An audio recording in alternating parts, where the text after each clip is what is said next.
Respond with honesty. When was the last time you watched broadcast TV? You probably can't even remember, right? If you're under 20 years old, you might not even recall that it used to be everyone's favorite pastime in Brazil. With so many options that the internet offers nowadays, watching television shows is a thing of the past. Well, it seems that TV broadcasters might be nearing their end. Welcome to our channel, where we bring you the best content on finance and technology. In today's video, you'll understand a bit more about the sad demise of broadcasters. But before that, make sure to check your subscription and subscribe to the channel if you haven't already. Leave a like if you enjoyed the topic of this video, and hit the notification bell so you won't miss any updates. Also, let me know in the comments if you still have the habit of watching television or if you now prefer streaming. I really want to know your answer. Without further ado, let's get into the video.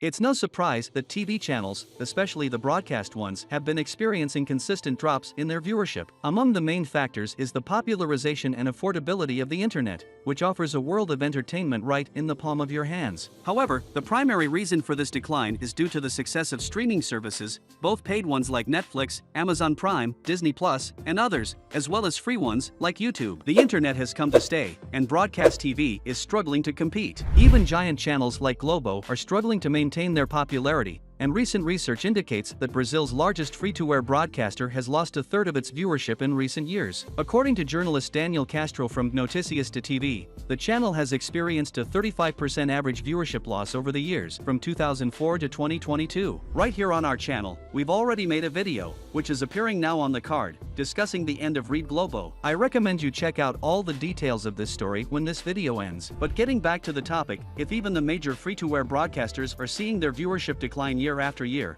what can be said about the less traditional channels, those that already had a small viewership? Well, as you can imagine, the situation for them is even worse. This is the case, for example, with Rede TV, which since 2022 has been recording 0 viewership points in some of its program lineup. This number indicates a serious problem. It shows that Rede TV could just be the first broadcaster experiencing 0 viewership, and in reality, the end of all free-to-air TV broadcasters in Brazil might be just around the corner. But you might be thinking now, Rede TV was never a success, and the network always had low viewership. Well, sort of. Rede TV. Rede TV is a Brazilian television network founded on November 15, 1999, by Amilcar Delivo Jr. and Marcelo de Carvalho. The creation of Rede TV was a milestone in the Brazilian television landscape, as it introduced a new technology that didn't exist in the market until then, a 100% HD programming. Rede TV's signal replaced that of the old and famous Rede Manchete, which due to administrative issues stopped transmitting its signal the same year Rede TV was founded. In its early years, the network focused on a diverse programming lineup, including shows ranging from entertainment to journalism and sports. One of Rede TV's initial big hits was the show Pânico na TV, which debuted in 2003 and became a phenomenon in Brazilian television. The show featured a mix of humor, political satire, and controversial interviews, captivating a large audience and generating significant media attention. Another success of the network was the show Super Pop, hosted by Luciana Jimenez, which covered various topics, from celebrities to controversial subjects and public interest debates. Rede TV also managed to attract some heavyweight and already established names in the Brazilian television scene, which contributed to raising the network's prestige and visibility. One example is presenter Adrian Galisteu, who joined the network in the mid-2000s after stints with other television networks. On Rede TV, Adrian hosted variety and entertainment shows, including Toda Sexta, where she conducted interviews, games, and various segments. Her charismatic personality and experience in the entertainment industry made her one of the most recognizable faces of the network. But the most notable example is that of presenter Hebe Camargo, who joined Rede TV in 2011 after leaving Globo, where she had worked for many years. On Rede TV, Hebe hosted her own talk show simply called Hebe,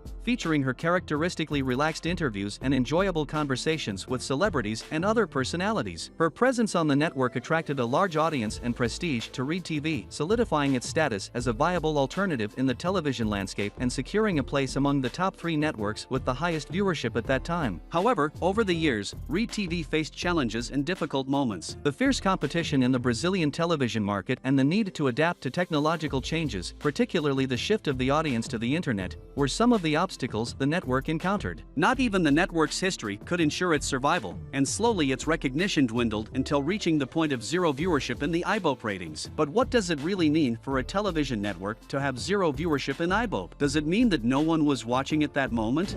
Ibope.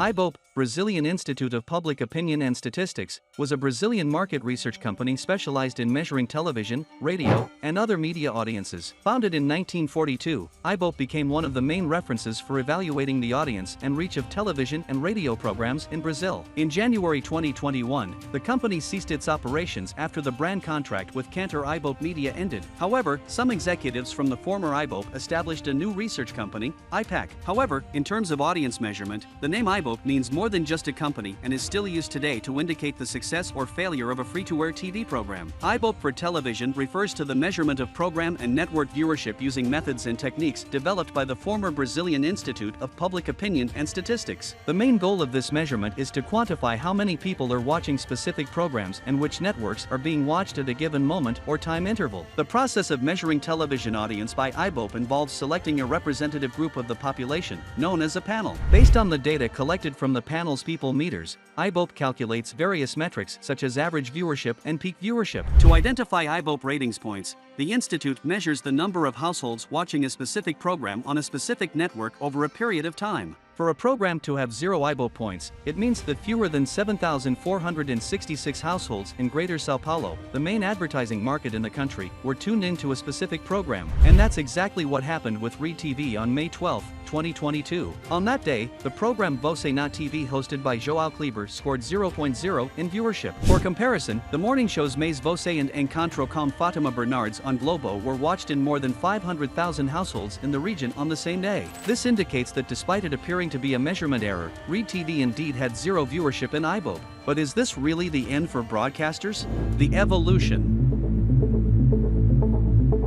The low viewership numbers on both major and minor free-to-air television channels in the country indicate that, yes, TV broadcasters are nearing their end. The internet is here to stay, and the possibilities of programs, movies, and series it offers are enormous, besides providing something that free-to-air TV can never surpass: the power of choice. While on TV channels, the programming is predefined and broadcasted to all households, with streaming services, it's the users themselves who choose what to watch, when to watch, and from where. This autonomy is a unique advancement that has changed the game for everyone, and it's unlikely to disappear. But while the internet has changed how people watch television, that doesn't mean that broadcasters will disappear. This is because practically all of them have realized the power of the internet and, most importantly, have understood the need to adapt to new technologies. For instance, Rede Globo now offers all its traditional programs, as well as various movies and series on its streaming service, Globoplay. Internationally, major networks are also aware of this trend. HBO, for example, broadcasts its releases live on television and HBO Max through its streaming service. Even Disney, while not a television network itself, is a media conglomerate that offers all its movies, series, and cartoons directly on its streaming service, Disney+.